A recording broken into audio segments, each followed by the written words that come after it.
The Atlanta Braves are calling up top pitching prospect JR Ritchie to make his major league debut this afternoon in Washington. Here's what you need to know about the youngster.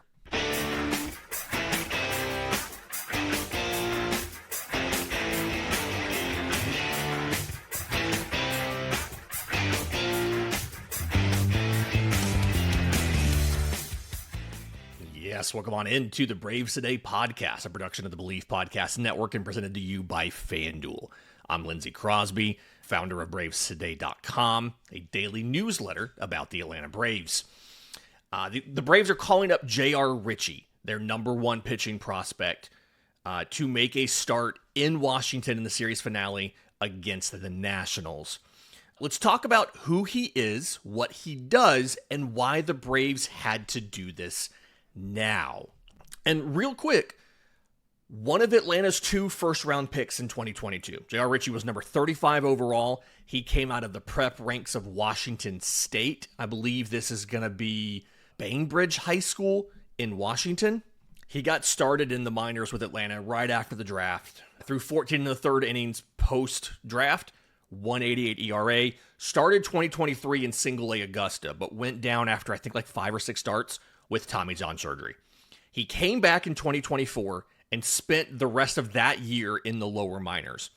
And then last year, rocketed through the system. Spent the back half of the year in AAA Gwinnett and finished the year with a 2.64 ERA between all 3 levels, high A, double A, triple A. Had a 3.02 in AAA. In 11 starts in 59 and 2/3 innings. His 140 innings last year was a top 10 mark in the minors. Top 15 mark in the minors. And he was actually chosen for the Futures game, which is the minor league all-star game, you could call it. It was held at Truist Park during All-Star Weekend. Not only did he make the National League squad, he was the starting pitcher in the game. This year, so far in Gwinnett, he has an 0.99 ERA through his first 5 starts. And honestly, he has looked very, very good. He has more strikeouts than innings pitched. He's allowed 1 earned run in the last 4 outings. He currently has a 13 inning scoreless streak. And when you look at his performance in the minors, his .99 ERA, third best in the AAA International League right now. His 28 strikeouts are 7th in the International League. The one kind of blemish here is that he's walked 4.3 batters per 9 innings. We'll get to that in a minute. What JR Ritchie does is really interesting. So he is what we call a kitchen sink pitcher. He throws 6 different pitches. He can land them all for strikes. He has pretty good control over them. He is throwing all 3 fastballs, so a four-seam fastball, a sinker, and a cutter. And individually, none of them are amazing, right? His four-seam fastball has below average shape. So if you look at the amount of induced vertical break, which is the backspin of a fastball that makes it look like it's not dropping, obviously gravity pulls every pitch down.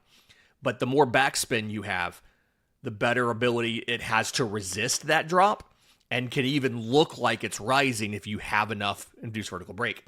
MLB average is roughly 16 inches of induced vertical break. His four-seamer is about 13.5.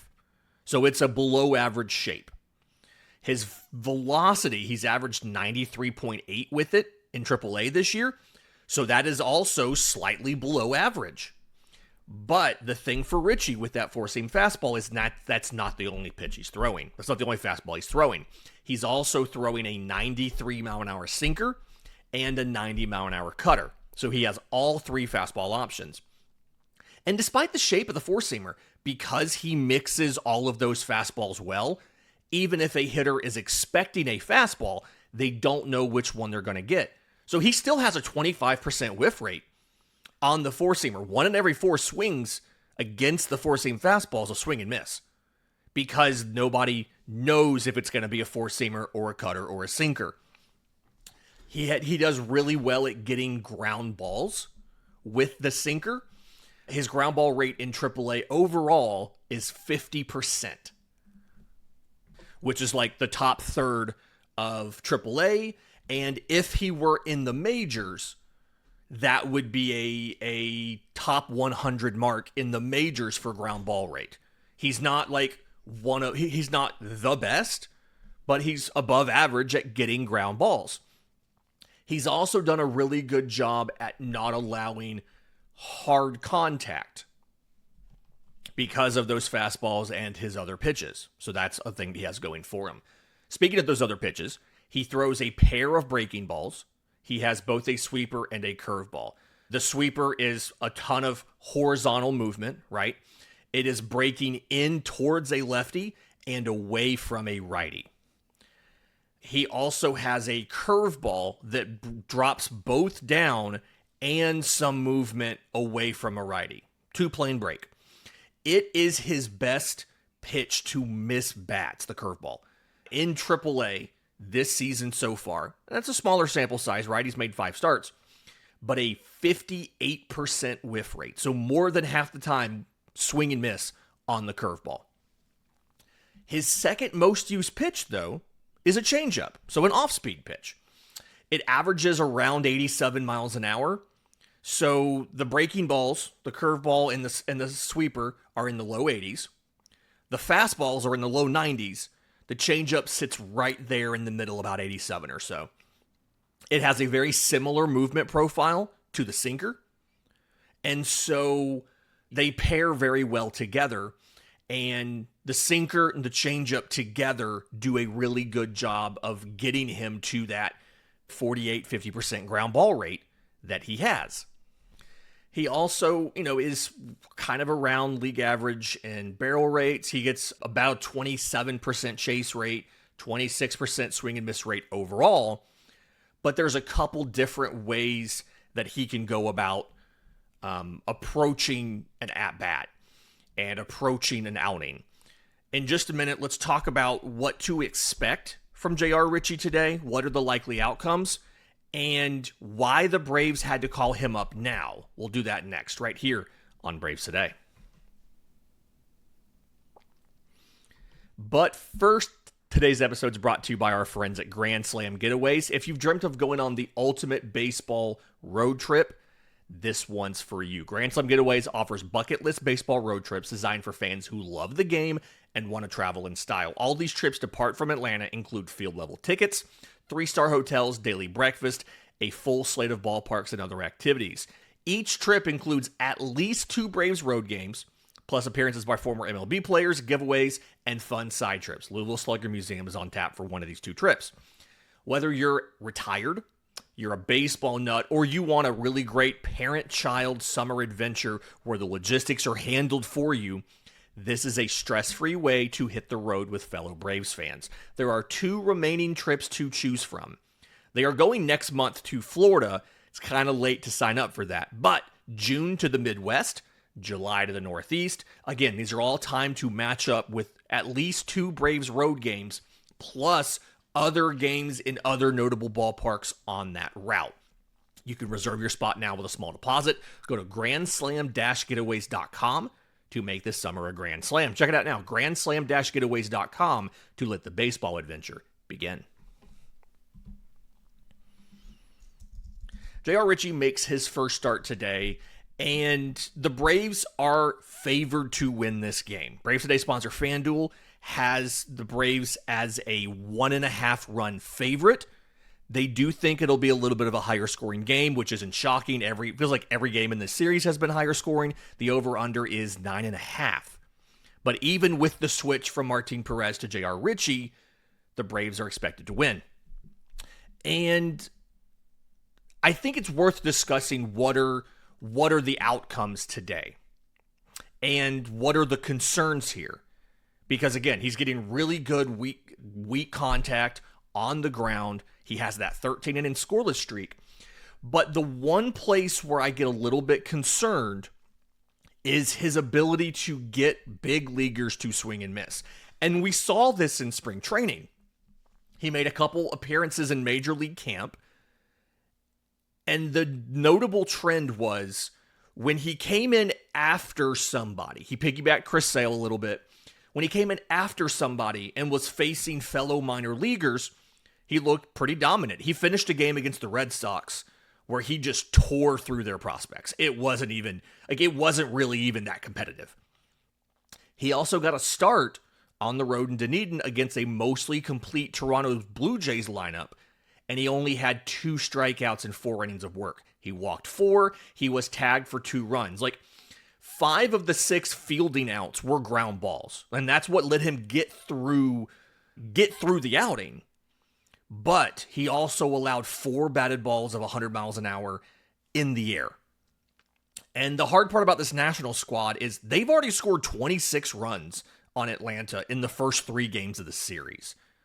They've been especially good in the first inning. It's been a very aggressive team in the first inning. And so I'm a little torn on what outcomes we should expect from JR Ritchie today. The best case scenario is that he mixes some of these fastballs early in the count to get ahead. He uses some of these curveballs and sweepers to put hitters away, get the whiffs on the 2 breaking balls.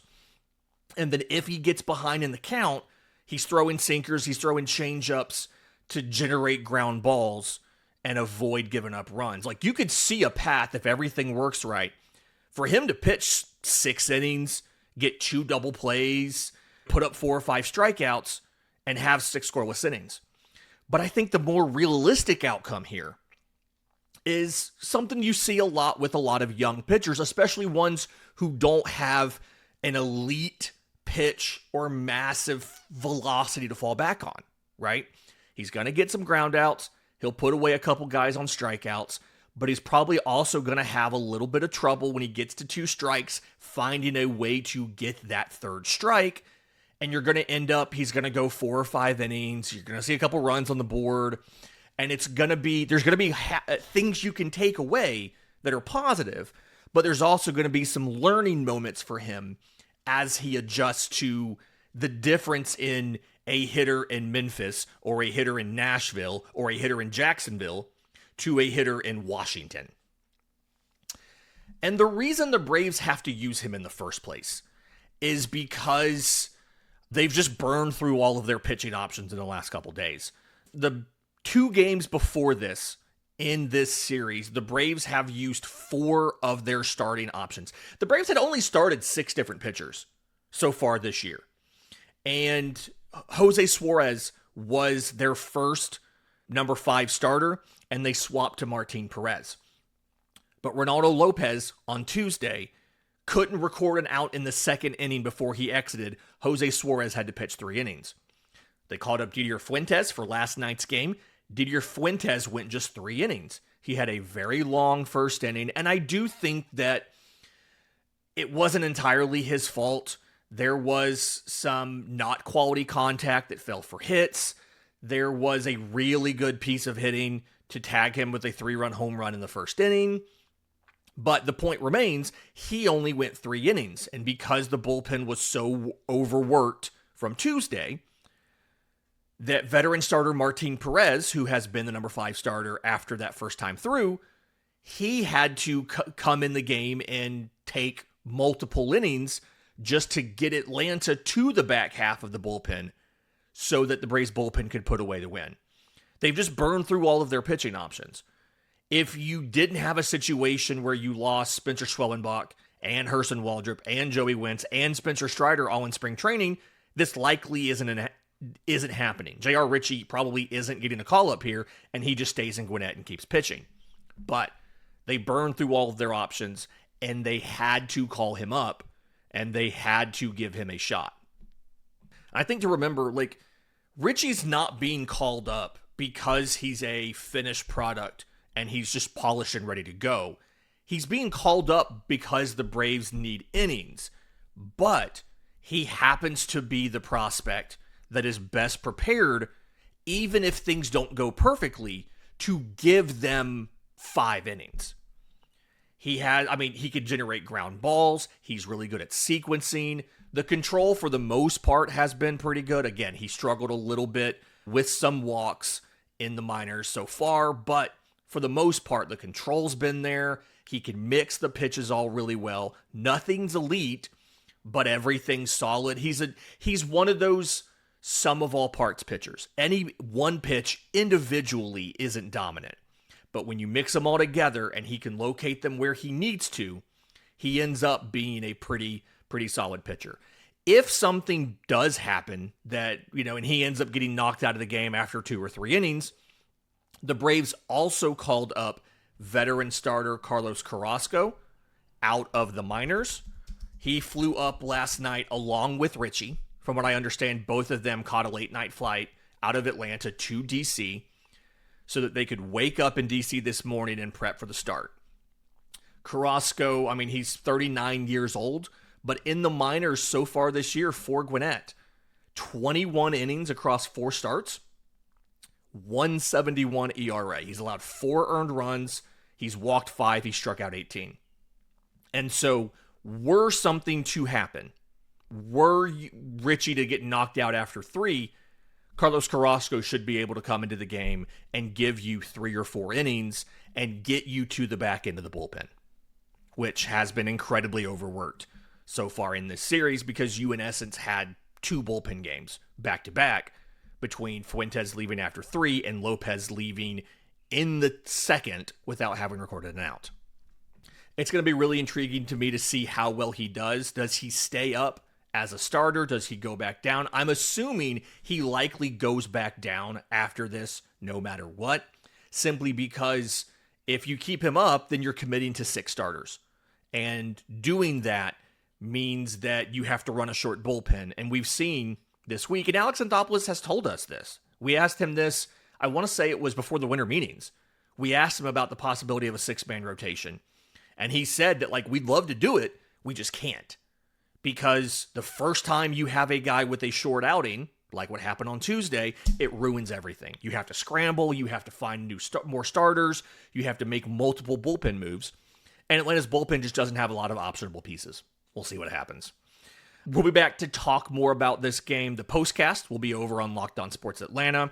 I'm going to try to get an additional episode in on Thursday night, recapping the series, the good, the bad. We'll probably talk about Richie a lot, I'm sure, both Richie and Fuentes and what they did in this series. And then standard show on Friday where we will be discussing some of the bigger picture stories about the Braves, previewing the Phillies that weekend, and all of that. Please like the video. Please subscribe both here and on BravesToday.com for the daily newsletter, and we'll see you next time on Braves Today.